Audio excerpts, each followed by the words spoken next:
Gritos. Llores y motivan, muchachos. ¿Quién se motiva?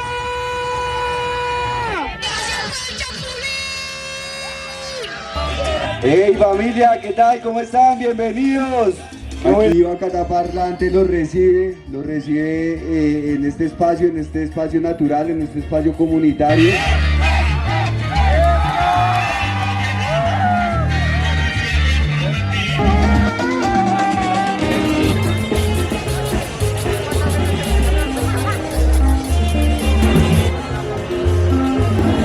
Colectivo.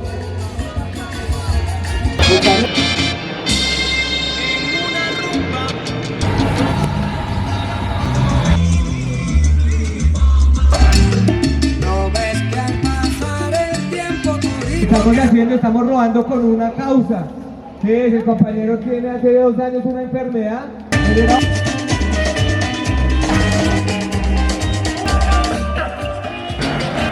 Pequeño Yari.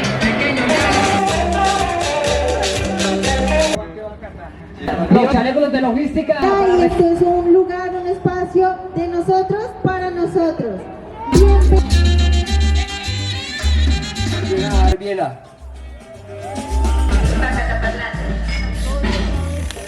Existe como una cultura muy motorcentrista, como que los que van con motor. Las rutas como tal no son seguras para un ciclista. Es demasiado inseguro. Aquí Bogotá es una ciudad muy caótica.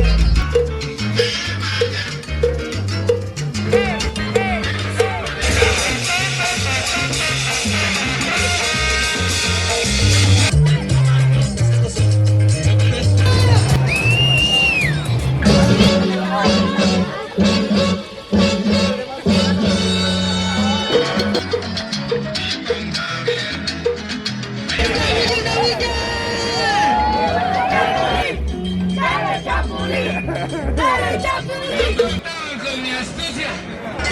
Bailen, bailen. En la fiesta es con energía, muchachos.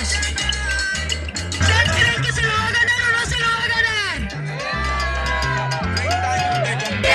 ¡Dale, Sofía! ¡Dale, Sofía! Damos inicio al concurso. La vida vale la pena. Y no soy un avión, ella compartiendo el mismo.